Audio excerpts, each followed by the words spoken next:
Her future daughter-in-law laughed when she saw the RSVP. Why would she come? She wasn't invited. Margaret Sinclair, widow, retired teacher, and mother of the groom, didn't argue. She simply updated her will, crossed out one name in red ink, and funded a scholarship instead. By the time Allison raised her champagne glass at the rehearsal dinner, Margaret had already erased her legally. Let them toast the perfect future. She'd already rewritten the past, and when the silence hit hardest, it wouldn't be accidental. It would be notarized.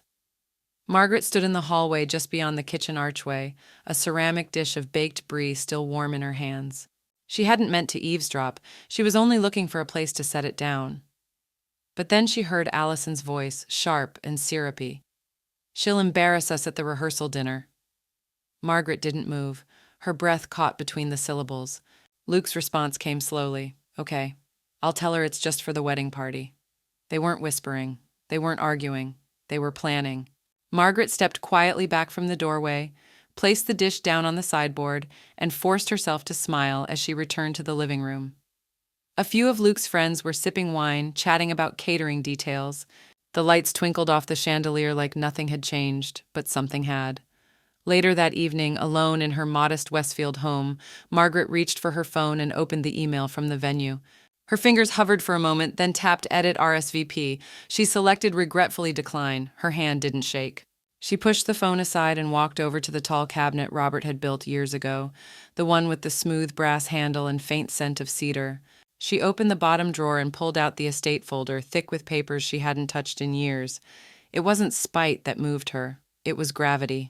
Back in the kitchen just hours earlier, Margaret had placed her late husband's scarf across her purse with care, a soft navy wool worn at the edges but cherished. He had always told her she looked elegant in navy, like a woman who knows more than she says. She had planned to wear it to the rehearsal dinner as a quiet nod to him. Luke had been his pride, the only child, the boy Margaret raised alone after Robert's stroke, juggling substitute teaching gigs and after-school art classes just to afford Luke's private college tuition. There were nights she graded papers at the kitchen table while folding laundry. She'd worn holes into the knees of her only winter coat, never said a word, just stitched it from the inside. Luke had always been kind, until he wasn't. Margaret sat now at that same kitchen table, the corners of the scarf still folded neatly. She looked down at the RSVP confirmation on her phone, then turned it face down. Flashbacks flickered across her mind, the dance recital, the spelling bee medals, the university acceptance letter she'd cried over when no one was watching. The boy who once called her his best friend had grown into a man who wouldn't correct his fiancé's cruelty. Allison had always been composed, polished. She wore confidence like perfume, just strong enough to sting. Her compliments came trimmed with condescension, her smile too symmetrical. From the first family dinner, she'd measured Margaret with her eyes and never blinked. Margaret stood up, walked the folder to her desk, and opened it slowly. The sound of the clasp echoed in the quiet room. The will hadn't been updated since 2017. Luke and Allison's names sat there, neatly typed, unquestioned. She flipped through the pages until she found the section Robert had written before his passing. For the benefit of family. He had circled that phrase twice. The air felt colder. Or maybe Margaret just noticed it now. She set the folder down with intent, smoothing the pages as if they were a performance program. They'd excluded her from the stage, but they'd forgotten Margaret had been an educator for decades. She knew how to write lessons that lasted. She closed the folder gently and whispered into the stillness, not bitter, just clear. If they were going to erase her socially, she would erase Allison legally. The second cup of tea had long gone cold on Margaret's kitchen counter when the email finally arrived. Subject line, Final Seating Confirmations Rehearsal Dinner. There was no double C to her name, not even a mistaken inclusion. She closed the laptop without reading further. Margaret had always known how to interpret absence, a missing place card, an unsubtle glance, a silence that said, "You don't belong here," far louder than words ever could. It had started the moment Allison entered Luke's life. At first it was small, a correction here or there, Margaret saying less instead of fewer, and Allison stepping in, eyebrow raised like a grammar school headmistress. Then came the digs about Margaret's car. "Oh, it still has a CD player?" said with a laugh that wasn't kind. Then, not long after, Allison had said it plainly at a brunch in front of Luke's friends. "Luke's mom used to be just a teacher, right? Must have been so rewarding." Margaret remembered stirring her coffee, smiling, and swallowing the words she really wanted to say. She'd spent 38 years in public and private schools, mentoring, coaching, teaching art, yes, but also teaching self-respect, boundaries, and presence to hundreds of children, some of whom had gone on to win awards, launch businesses, change the world. But Allison had a way of making Margaret feel like she had spent her life coloring inside someone else's lines, and Luke had let it happen. He always laughed nervously, smoothed it over, changed the subject. Never once had he said, "That's enough." That Saturday, Margaret sat at a cafe in Montclair with three of her oldest friends, women who had been through their own share of family hurricanes. Plates of French toast and scattered orange peels filled the table. The sun poured through the window in slats of gold, warm against Margaret's sweater. "I've been thinking of updating the will," she said casually as she stirred cream into her Earl Grey. Carol, the sharpest of them, didn't miss a beat. "Don't think, do," the others nodded. "Don't leave anything to chance," Barbara added. "You don't want someone writing your epilogue before you're done with your chapters." Margaret nodded, folding the napkin in her lap. Something settled inside her. Not anger, not yet. Something quieter, like steel cooling into shape. That evening she pulled out the will. The beige folder still smelled faintly of eucalyptus from the drawer sachet she'd tucked beside it years ago. The scent had always calmed her once. She flipped through the familiar documents until she found the most recent revision. There it was, a short clause in neutral legal ease. "In the event of my passing, should Luke Thomas Livingston be predeceased, Allison Penrose shall retain survivorship rights to the trust established in 2017. Margaret stared at the sentence. She didn't recall agreeing to that addition. Luke must have slipped it in during one of their meetings with the estate planner before his engagement. "A just in case," he'd said at the time. "It's better to make things seamless," he'd told her. "It won't even matter." But it mattered now. She sat back in her chair. The overhead light hummed faintly. Outside, the wind pulled at the last brittle leaves clinging to the maple by the curb. Allison, who corrected her in public and dismissed her in private, was not going to inherit a dime of what Margaret and Robert had bled for. The money wasn't the point. It never was. It was the legacy, the dignity, the years of Sunday morning pancakes when they couldn't afford brunch, the private college Margaret paid for with summer school stipends and tutoring on the side, the nights she'd spent worrying over a young Luke's asthma or whether Robert's life insurance would cover the mortgage after his passing. She reached for her phone and called her attorney. "Janine," she said calmly, "I'd like to schedule a full estate revision." "Yes, as soon as possible." Later that night, she began a new file folder labeled May Revision. She slipped the old will inside and wrote a single note on the sticky tab. "Remove Allison Penrose, all clauses permanently." Her name was coming out in ink. The floral magnets on Margaret's refrigerator held a quiet collage of obligation: a baby shower for a niece in Rhode Island, a retirement brunch for her old principal, and a bridal shower invitation with cream script and sage green trim. Allison had sent that one months ago, but the one invitation Margaret truly expected, the one she rehearsed, imagining herself opening, never came: the rehearsal dinner invitation. Margaret had seen them, though. Neighbors had started receiving theirs. Thick envelopes with embossed foil, mailed in stiff batches that announced status more than sentiment. Karen from across the street, who knew Margaret only well enough to borrow hedge clippers, waved one as she walked her golden retriever. "Oh, you must be excited," she called across the fence. "I saw the guest list. They've booked out that vineyard up in Ringo's. Very chic." Margaret's hand wrapped around her watering can, stilled over her peonies. Karen kept chatting. "I only know because my cousin's doing the calligraphy. She said your name's not on the seating chart. Odd, right?" Margaret smiled thinly. Must be a mix-up. Later that evening, she closed the curtains and sat at the small round table in her kitchen. The tea kettle whistled. She didn't move. Her fingers tapped rhythmically against the wooden surface, counting something unspeakable. Across from her sat the will packet, still unopened since the last revision. The paper wasn't just a document now, it was ballast. She slid it toward her, then pushed it back, then reached again, like a hand resting on a weapon it didn't yet plan to use, but might. Margaret took out a yellow legal pad and began writing. A note, then a letter, then a speech. It read like a performance piece at first, something articulate, biting, proud. "Dear Luke, I won't be attending the wedding.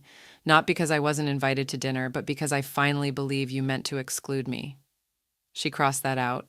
Luke, I raised you to value people, not performances, but maybe I failed to teach you the difference.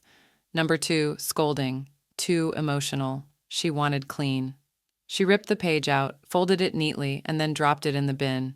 Then she looked out the window toward the neighbor's house. Lights on, laughter inside. A dinner party, probably. Clinks of wine glasses against porcelain. Margaret watched the flicker of silhouettes. A woman throwing her head back in laughter, someone passing a plate. Easy, casual intimacy. Family as a verb. Margaret stood and turned on the light in her study. Her hands were steady now.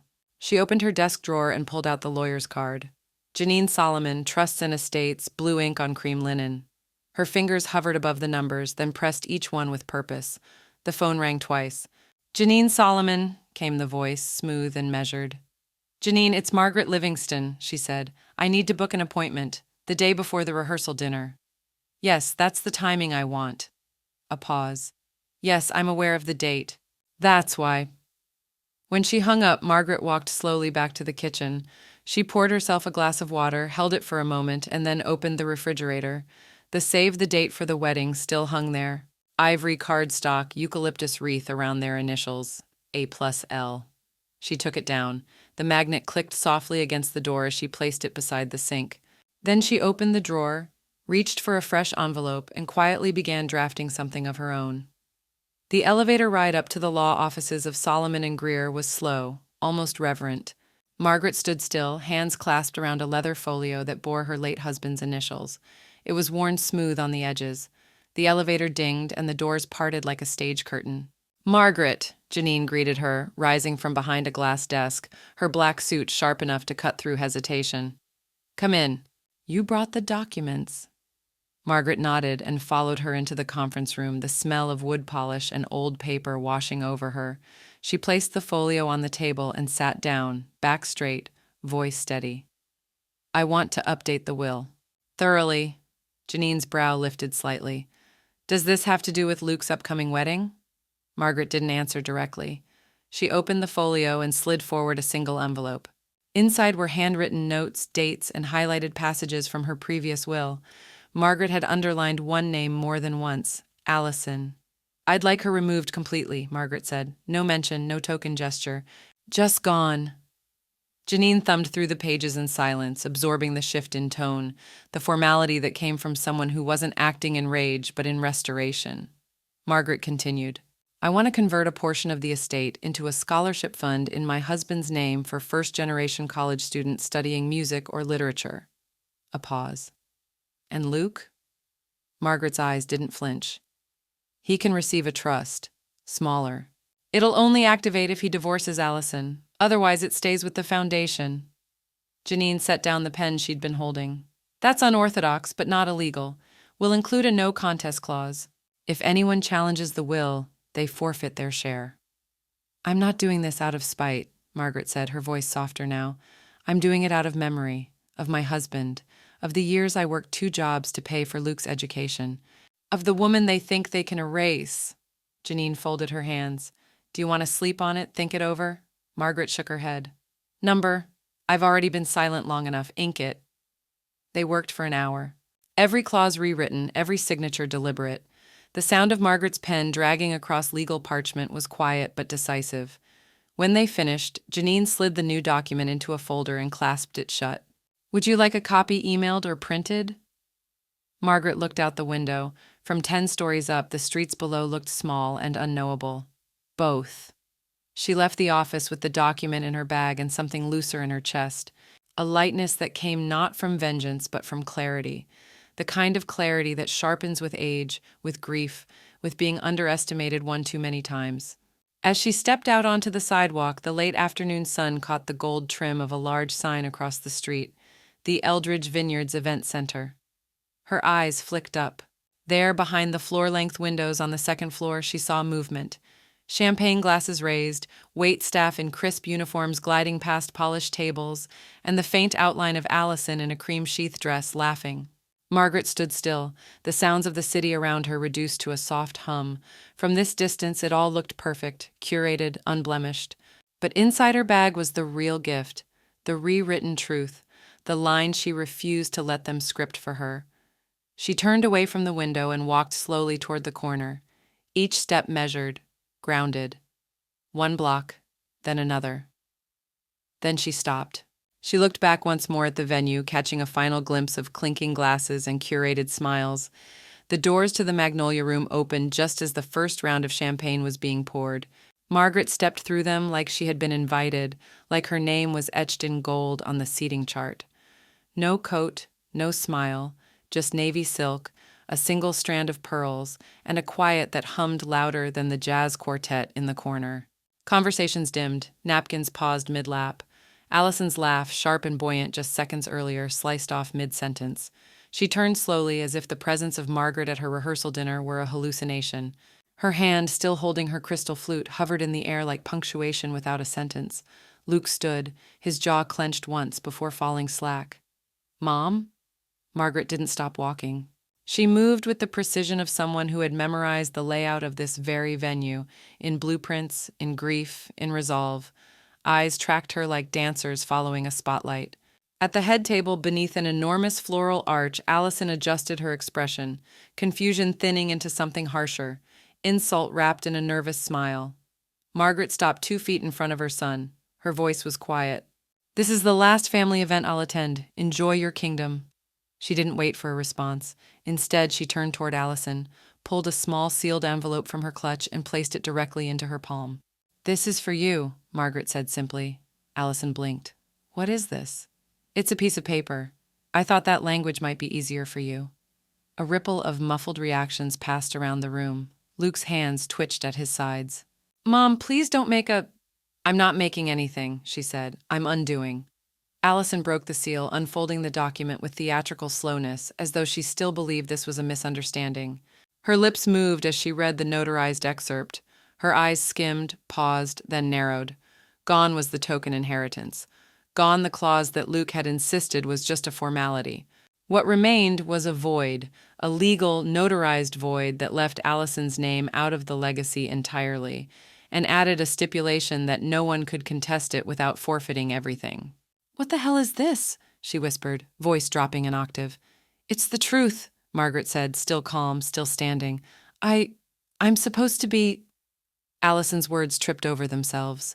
"You were never supposed to be anything," Margaret cut in, her tone still eerily neutral. "You just assumed—" Allison's hand trembled. The letter slipped from her fingers, fluttering toward the linen-draped table. Her other hand tightened around the champagne flute. Then, like a crystal crescendo, the glass slipped from her grip and shattered on the floor. The room went silent. Guests sat frozen, champagne glasses midair. Even the saxophone in the corner stumbled to a dissonant stop. The clink of the stemless flute echoed like punctuation. Allison looked down, fragments at her feet, wine blooming on her satin shoes. Her face had drained to a pale porcelain. Luke, regaining composure, bent down to gather the shards, but Margaret didn't move. She didn't need to. Her statement had already landed. Allison turned to Luke, voice brittle. "You knew she was going to do this?" He shook his head, but Margaret didn't look to see whether he lied or told the truth. She turned on her heel and began walking toward the doors. No one stopped her. No one called her name. The weight of the moment followed in her wake like a cape. By the time she reached the valet, her car was already being pulled around. The night air smelled like gardenias and clean endings. Inside the Magnolia Room, the laughter would never quite recover. She dropped her champagne glass. The room went silent, and upstairs in Margaret's purse was the full, final will, sealed, witnessed, and uncontested. For now. By the next morning, her phone was already vibrating on the kitchen counter. She didn't touch it. Instead, she poured hot water over Earl Grey leaves in a cracked porcelain mug. The scent of bergamot filled the air, weaving through the quiet of her home like a thread pulled tight. One by one, the messages arrived. Luke, Allison, a number she didn't recognize. Then another, then a flood. "Mom, call me." "Margaret, we need to talk about what happened. That was wildly inappropriate. Please explain yourself. You blindsided everyone, especially Luke. Please respond. Allison's parents are furious." The text buzzed like gnats. She set the phone on Do Not Disturb and stepped outside, a handful of birdseed cupped in her palm. Cardinals and sparrows fluttered toward her as if the birds knew she needed a moment of undemanding company. Her slippers pressed softly against the dewy grass. A cool breeze tugged at the hem of her robe. She tossed the seed gently onto the lawn, then knelt beside the garden bed and plucked 2 dying leaves from her rose bush. Inside, she filled a glass pitcher for her plants. She moved slowly, deliberately, not with age, but with ownership. By late morning, the phone had rung 17 times. It was the 18th call she answered. "Mom," Luke's voice snapped down the line before she could say hello. "You embarrassed her in front of everyone." Margaret's expression didn't change. She stood at the kitchen sink, one hand resting on the counter. The light through the window cut clean lines across the tile. "No," she said evenly. "She embarrassed herself. I just timed the lighting." There was a long pause. Luke exhaled. "You ambushed us."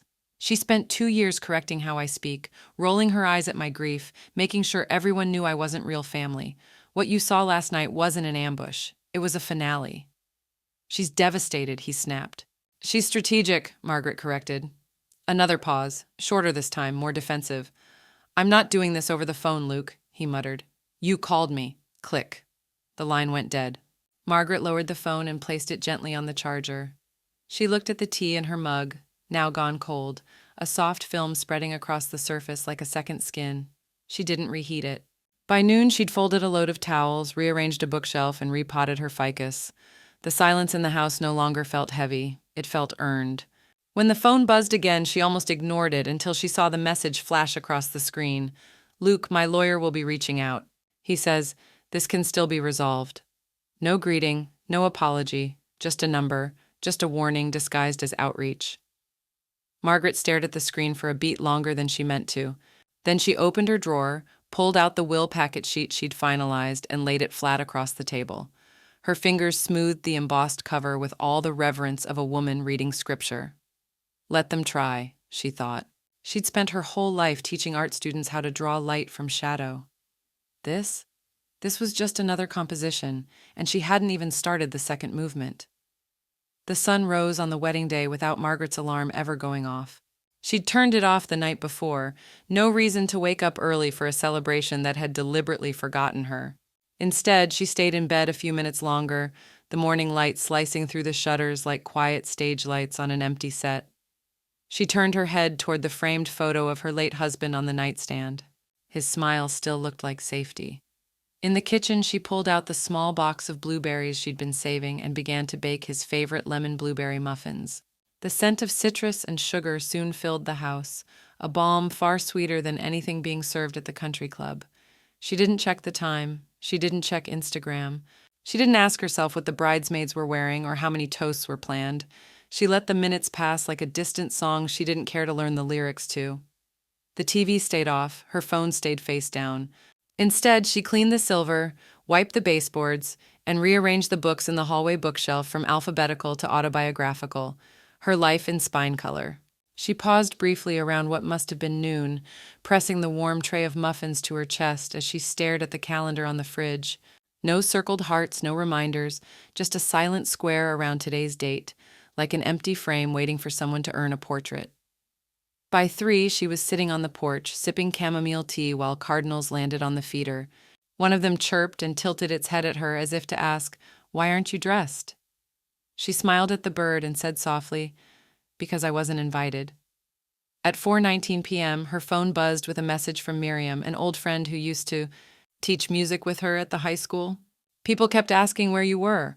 Everyone assumed you'd be seated next to the groom." Margaret's smile returned.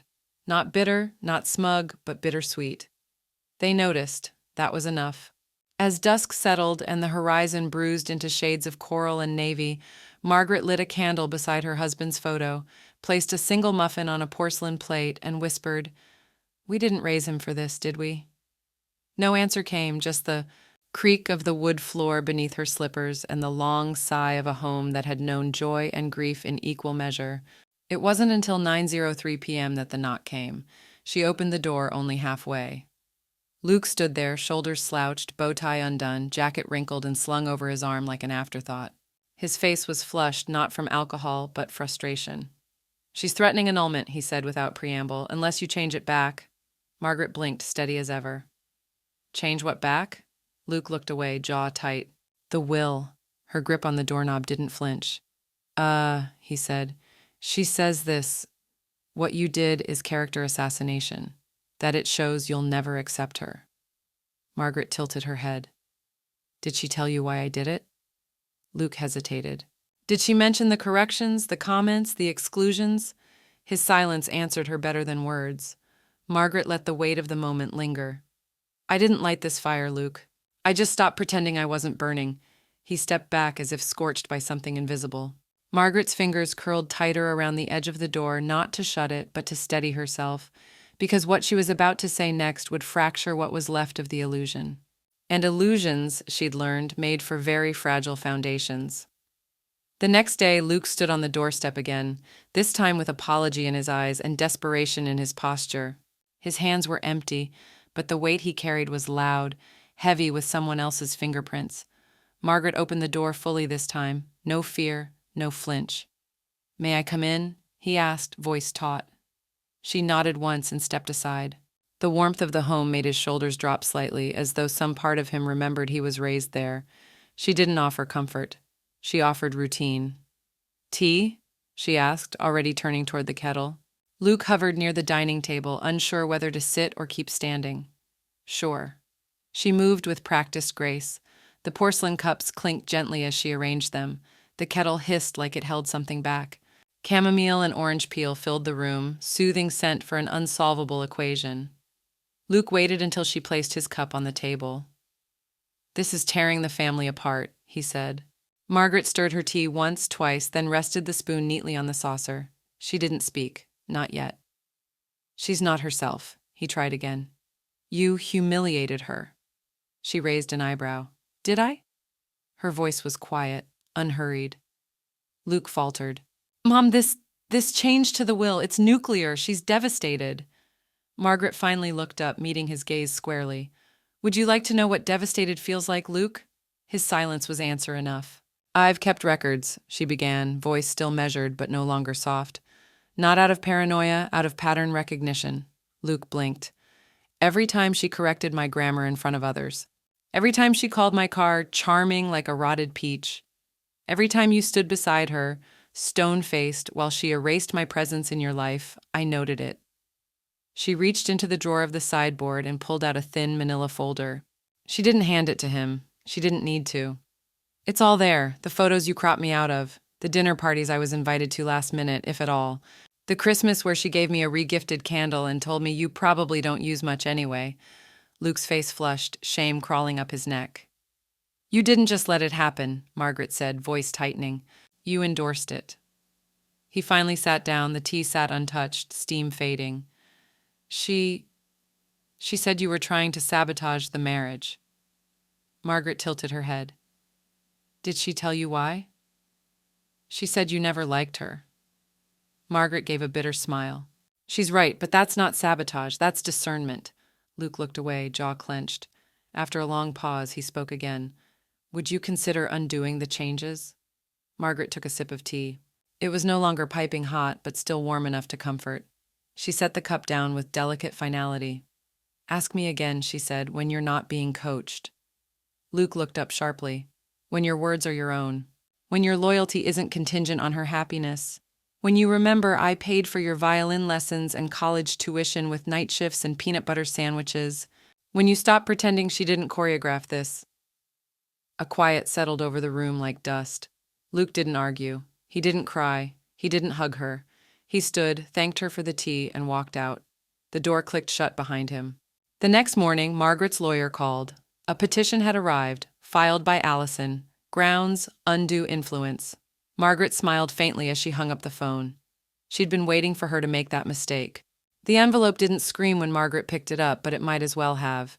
Thick ivory paper, her name printed too formally.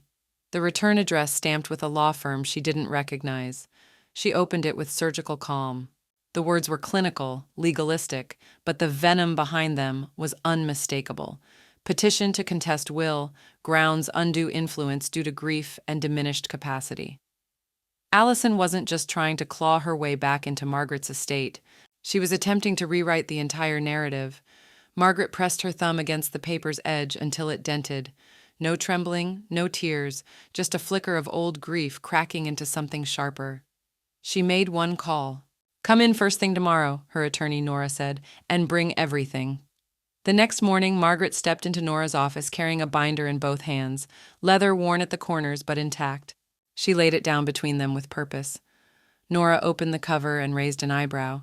Inside were color-coded tabs, emails, dates, photos, incident logs. Every incident, every slight. She's underestimated you, Nora said softly. Margaret's voice didn't waver. She's never tried to understand me at all. The binder was filled with moments too small for courtrooms but too loud to forget. A birthday gift that never arrived because Allison had said Amazon messed up the order again. A dinner conversation where Allison had playfully asked if Margaret had taken a speech class for her accent. A family photo Margaret was cropped out of before it went online. None of it violent, all of it deliberate. Intent was its own fingerprint. She thinks this will paint you as emotionally unstable, Nora said, flipping pages. She always preferred me silent, Margaret replied. Now she wants to use that silence against me, Nora smirked. She's about to regret that. That evening, Margaret lit the same vanilla candle she had placed beside her husband's urn 5 years earlier. Its flame flickered in the draft from the window as she settled in at her desk and reread her own journal entries. She hadn't written out of pettiness. She had documented out of preservation, of memory, of dignity, of proof. She remembered the first time she knew Allison viewed her as expendable, not during a fight, but during a brunch. Allison had leaned across the table, looked Margaret in the eye, and said, "You're lucky Luke turned out the way he did, given your background."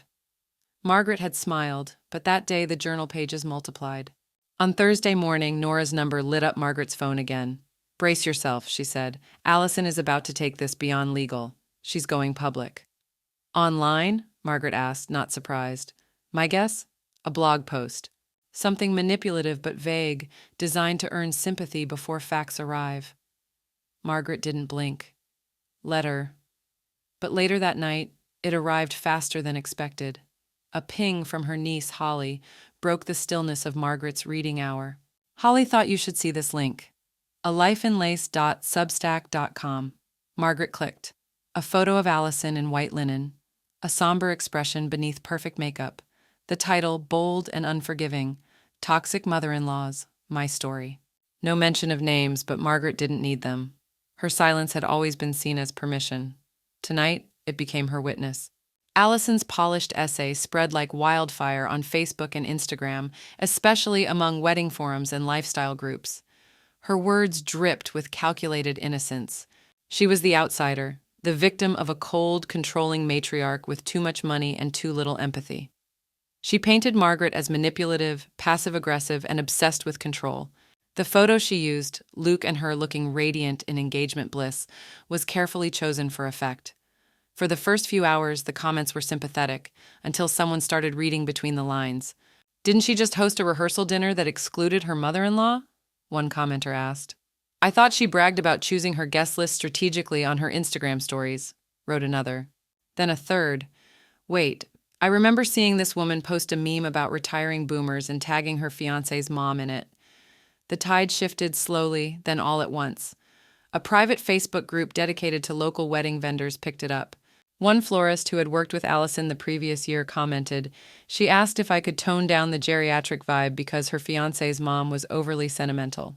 Another vendor remembered her rolling her eyes at the mother-son dance idea, calling it emotional baggage for people who haven't let go. Margaret didn't comment. She didn't have to. The facts started speaking.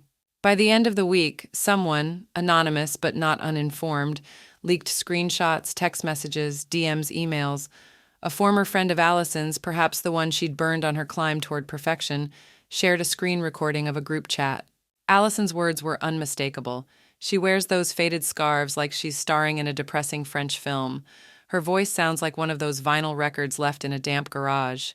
The old woman cries over muffins? That's not grief. That's pathetic nostalgia. Margaret read the screenshots over a cup of chamomile tea. Her hand didn't tremble, but her breath caught. Not from pain. She had moved through that. It was something else. The dull ache of public vindication, Danielle called, breathless. "It's everywhere now. Your name is trending in 3 local Facebook groups. One of them made a meme with your quote from the will update, 'Enjoy your kingdom.' It's going viral." Margaret sighed. Fame isn't flattering when it's born from betrayal. Still, Danielle said. Truth has legs. Later that evening, Thomas called from his office, his voice tight with restrained satisfaction.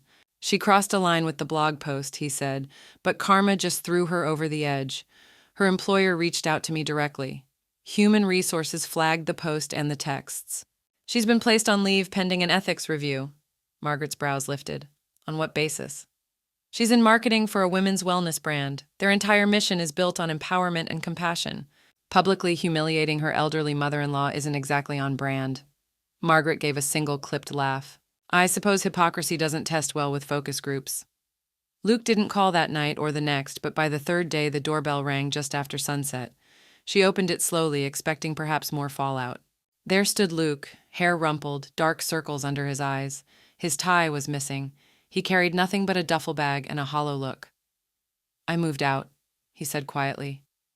Margaret studied him for a long moment, then stepped aside. They didn't speak for a while. She poured him a glass of water and returned to her knitting. The rhythm of her needles filled the silence between them. Finally, Luke said, I didn't know she posted it. I didn't know she'd...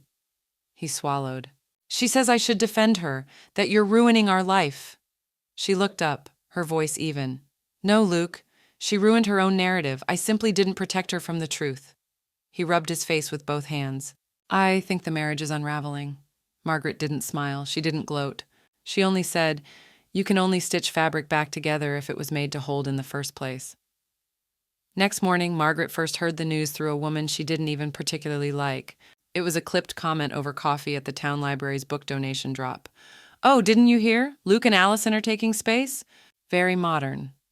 The words felt oddly weightless, like someone dropping fine china with the expectation it would shatter, only for it to bounce. Margaret didn't flinch. She nodded, murmured something about how every couple had to find their rhythm, then carried on cataloging donated hardbacks with a practiced calm. But inside, she felt it. Not vindication, not relief, just a cool, steady shift, like autumn wind peeling back a curtain and finding the room colder than it used to be. At home, Margaret returned to her rituals, journaling, cooking, a quiet life wrapped in the scent of rosemary chicken and slow jazz from a corner speaker. She'd long since stopped refreshing social media. Still, she noticed the silence. No new photos, no tagged posts, no manicured captions about building our forever. The curated digital fairy tale had gone dark. Margaret watered her violets and wrote down a single sentence in her journal that night. If peace costs a relationship, it was never free. The text came a few nights later, almost midnight. Luke, I think I made a mistake. She stared at the message, the backlight casting a pale glow on her comforter. Her thumb hovered over the screen. No reply, no ... typing bubble. Instead, she locked the phone and slid it into the drawer. Margaret had made tea, not decisions. And that next morning, as steam curled up from her mug and sunlight spilled across the kitchen tile, she took out her estate folder one more time, one more revision. She read over every line with the precision of a conductor before a final performance. The trust, the clauses, the scholarship language, each paragraph a movement in her quiet symphony of resolve. She didn't rush. She didn't rage. By mid-afternoon, the paperwork was ready, signed, witnessed, sealed. Her lawyer, Nora, met her eyes across the table. This one feels softer, she said. Margaret gave a small smile. It's not about softness. It's about clarity. The new version of her will had a few subtle changes. A provision buried beneath the clauses. If Luke legally separates from Allison and maintains consistent, respectful contact with his mother for 1 year, only then could a portion of his trust be reinstated. It wasn't a bribe. It was a test of character. Beside that, she had added another name, Danielle, her niece, whose kindness had never once been performative, whose phone calls had continued even when Margaret was invisible to others. And perhaps most satisfying of all, she created a line of funding, seed money, for a local mentorship program supporting widowed women over 60. She called it the Quiet Backbone Fund. That night, she didn't cook. She didn't journal. She poured a glass of red wine and sat by the window, watching the sky dim from lavender to ink. The house was silent, but not hollow. She didn't reply to Luke's message. She didn't need one. The pen didn't tremble this time. Margaret sat beneath the amber glow of her dining room chandelier, its crystals catching the dusk light like old secrets suspended in time. The will rested on the table before her, crisp and final, save for one blank space, one clause, one final decision. The smell of rosemary from her evening roast lingered in the air, but the paper in front of her felt more nourishing than anything on the stove. She took a breath, gripped the pen, and wrote the words that had taken weeks of stillness to form. Contingent clause reinstatement rights, partial, applicable only if the beneficiary, Luke, redacted, legally dissolves marriage to Allison, redacted, and maintains meaningful, verifiable communication with the testator for a continuous period of no less than 12 months. It was not a threat, not a bribe, not even revenge. It was accountability wrapped in opportunity. Her lawyer, Nora, leaned over the table and read the clause twice. She didn't question the language this time. She understood the undertow. "You're not erasing him," Nora said. "You're drawing him a map." Margaret nodded. "One he's free not to follow." She sat back, folded her hands in her lap. The tea on her coaster had long gone cold, but her chest felt warm. Not from vindication, but from something closer to serenity. Maybe that was all forgiveness really was. A clear boundary with a keyhole, not a lock. But she wasn't finished. On the next page, she added the name of something she had whispered to herself for decades, but never dared put to paper. The Sinclair Foundation for First-Generation College Students, in honor of Harold, her late husband, a man who had come from nothing, learned from everything, and gave his life to teaching others how to build from the ground up. She set aside a significant portion of her estate, enough to fund the first 5 years of scholarships, mentorship programs, and community grants. Let Allison chase handbags, let Luke flinch at hard truths. Margaret would leave behind something that would outlast them all. Later that evening, she sat in her study and folded a letter into a linen envelope. No signature, no flourish, just one sentence printed in clear, dignified script. Your choices, write your legacy. She mailed it the next morning. She didn't expect a reply. She didn't need one. In the quiet days that followed, Margaret felt the subtle shift of a woman who had finally stepped outside the narrative written for her. She walked slower, but her steps landed firmer. She cooked lighter meals. She hummed again while she folded laundry. Her phone stayed mostly on silent. She preferred it that way. She no longer waited for validation. She knew her worth wasn't a debate. It was a will, legally binding, spiritually freeing. The mail came late on a Wednesday. At first, she thought it was just junk. Local coupons, political flyers, the usual white noise of the mailbox. But then she saw the envelope, embossed, cream-colored, unmistakably formal. She opened it slowly, fingertips steady even as her heart began to thrum. Inside, a letterhead from Baker & Moore, LLP. Subject line, Notice of Representation. Luke Sinclair. Her hand hovered over the page, eyes narrowing on one word that split the breath from her lungs and left something new in its place. Divorce. The papers were delivered on a Monday. No roses, no warning, no flourish, just the thud of consequence against the hollow shell of image. Allison opened the door in silk pajamas and sunglasses far too large for the rainy sky. The process server offered a polite nod, handed over the manila envelope, and walked off with the calm of someone used to watching facades crack. Inside, petition for dissolution of marriage, filed by Luke Sinclair. Margaret read about it not through gossip, not from Luke himself, but via a brief email from her attorney forwarding a court filing. She didn't react at first, just stared at the screen while her tea steeped, dark and slow, beside her. She didn't exhale until she felt the last syllable of Allison's surname slide off her shoulders like an old winter coat. It was Luke who called next, not to ask for anything, not to apologize, just a voice through static. "Can I come over?"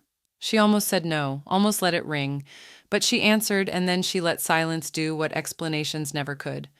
They met at the park the following afternoon. Cold wind rustled through the trees, teasing the last of autumn's leaves off the branches. Margaret wore gloves and walked slowly, her cane clicking rhythmically over the paved trail. Luke walked beside her like a man moving through smoke, unsure where to step, unsure what to say. "I didn't know how bad it had gotten," he said. "You didn't want to know," Margaret replied softly. He nodded. No protest, no defense. She didn't offer comfort, but she didn't push him away either. They walked 3 laps. No closure, no forgiveness, just motion. Meanwhile, Allison had not gone quietly. She filed a defamation suit. Margaret was listed as the primary defendant. The blog post, the fallout, the allegations of elder abuse by weaponized legacy. It was designed to make Margaret fold, to panic, to withdraw. Instead, it triggered a reckoning. 3 people came forward: a former coworker, a former roommate, and a woman Allison had belittled publicly online for wearing funeral shoes to a wedding. Each had receipts, archived texts, screenshots, emails, messages filled with contempt, mocking Margaret's voice, fashion, even her grief. "She smells like libraries and loss," one message read. Margaret never saw the inside of a courtroom. Allison was countersued. 3 slander suits, one for each name she tried to drag through the digital dirt. Her PR rep dropped her. So did her employer's ethics board. Her blog was quietly taken down within 48 hours. The retraction came in the form of a single post. "All prior statements have been withdrawn due to legal resolution. No further comment." Margaret saw it on her phone while folding laundry. She didn't smile, didn't smirk. She just kept folding. Peace, she had learned, wasn't allowed. It was deliberate. Weeks passed. Luke stayed with a friend near the lake. He called sometimes, never too late. Sometimes he just asked what she was reading. Sometimes he said nothing at all. Margaret didn't rebuild their bond overnight. She let him circle the edges of her life, not as a prodigal son, but as a man trying to prove he was finally listening. She let him help her carry groceries one Saturday. He brought muffins the next. Small gestures, inconsistent but effortful. She never asked about Allison. He never offered. In the end, Allison got no finale, no curtain call, just a quiet fade. Her name disappeared from local chatter. Invitations no longer included her. Even her curated Instagram captions began trailing off into beige neutrality. No quotes, no metaphors, just still images of a woman learning that attention without affection is currency that won't last. Margaret signed the final page of her revised estate plan with the same hand that had once wiped Luke's forehead during fevers, balanced grocery receipts against overdue bills, and held her husband's hand in hospice. Now that hand moved with steady precision. No tremble, no pause, just finality. Her attorney glanced up from the papers. "It's done," he said gently. "Everything's in order. You have a clean estate, airtight protection clauses, and no room for future disputes." She nodded. The word done didn't feel bitter, it felt earned. The office was still when she left, quiet as snowfall. She stepped outside where the air held a soft chill, just enough to sting her cheeks. The sky was gray but open. Margaret zipped her coat, tucked the documents into her bag, and walked without hurry. She wasn't rushing anymore. Nothing urgent was left. 2 days later, Margaret met Danielle at the cafe off Bloomfield Avenue. Her niece, who had always remembered birthdays and never asked for anything, slid into the booth with her usual quiet energy.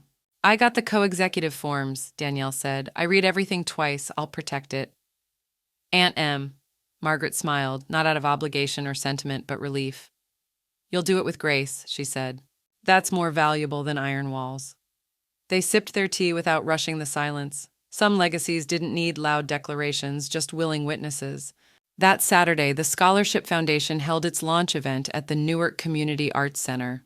Folded linen napkins, soft jazz from a local quartet, and a backdrop of photos of first-generation graduates adorned the stage. Margaret arrived early but chose a seat in the back. She didn't want to speak, she wanted to see. At the podium stood Luke, hair neatly combed, voice low but certain. He spoke not as a son trying to repair damage, but as a man honoring something greater than himself. "This foundation isn't just about education," he said.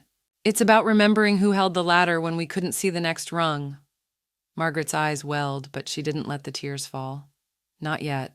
Instead, she looked around at the women in the audience nodding quietly, at the students taking photos of the slideshow, at the plaque near the stage, the Evelyn Sinclair Fund, in memory, in motion. After the speeches, Margaret slipped toward the back exit to avoid the small talk.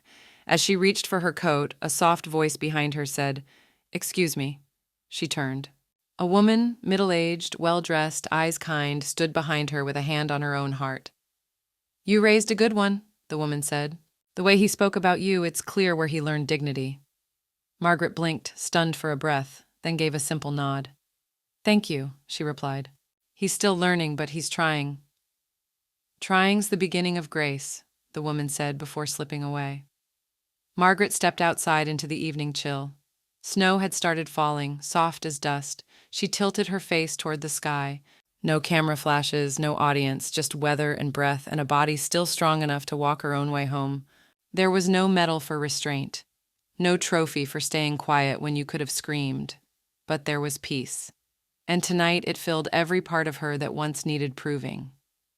The desk was old oak, solid, scarred with years of ink and grief. Margaret traced a finger along the corner where the varnish had worn off, a spot her husband used to rest his elbow when doing crossword puzzles late into the night. Now it held a different kind of legacy. Stacks of manila envelopes spread before her like offerings, each one marked with handwritten addresses, each one carrying the same hope, a chance. Margaret took a sip from her coffee, dark roast with a splash of cream, and picked up the next envelope. She slid it open with her letter opener, a slim brass piece shaped like a ballet slipper, a nod to the life she once taught, the stage she once stood on. Inside was a letter, neat slanted handwriting on blue-lined paper. Dear Miss Sinclair, I don't know what I expected when I applied, but I didn't expect to cry reading your mission statement. You said this foundation is for the kids who always sat in the back because no one thought they could lead. That was me. Thank you for believing in people like me. Sincerely, Nain. Margaret let the paper fall against her chest. The silence in the room held her like a lullaby. Outside, the winter sky blinked its way into morning. Through the sheer curtains, soft gold light landed on the framed will above her mantel, neat, notarized, unassailable, a closed chapter carved in ink. She stood, slow but steady, and walked to the wall. She took down a faded family photo, the one with Allison smiling too brightly and Luke looking sideways. She placed it gently in a drawer. In its place, she framed Nain's letter. She didn't need reminders of who she'd almost left everything to. She needed reminders of who would actually make something of it. The door opened around 9:12. Luke didn't knock anymore, but he never barged in. His steps were cautious, softened by memory. In his hands, a paper bag from the local bakery, still warm at the base. I brought Dad's muffins, he said. Margaret nodded, gesturing to the table. They didn't speak for a while. She brewed a fresh pot of coffee. He unwrapped the muffins, banana walnut with coarse sugar on top, and they ate with only the ticking clock between them. Then, softly, Luke said, "She moved out." Margaret looked at him. He wasn't asking for anything. Not sympathy, not forgiveness, just space to be real. "I know," she said. "You didn't need to tell me. I could hear it in how you walked in." He blinked, then smiled. "You always knew everything." "I just stopped pretending I didn't," she replied. Later that day, they took a walk through Branch Brook Park. The trees were bare but proud, their shadows long and clean across the snow. Luke talked about work. Margaret listened. He mentioned wanting to volunteer with the foundation, maybe mentor some of the applicants. "I want to help," he said. She nodded. "Then do." There was no performance left between them, no curtain, no stage, just the sound of boots and snow and air that felt earned. Back home, Margaret placed one last folder in her cabinet. Final estate closed, no drama, no loopholes, no open doors. She had built her own table, and now others could sit at it, no longer overlooked, no longer erased, just seen.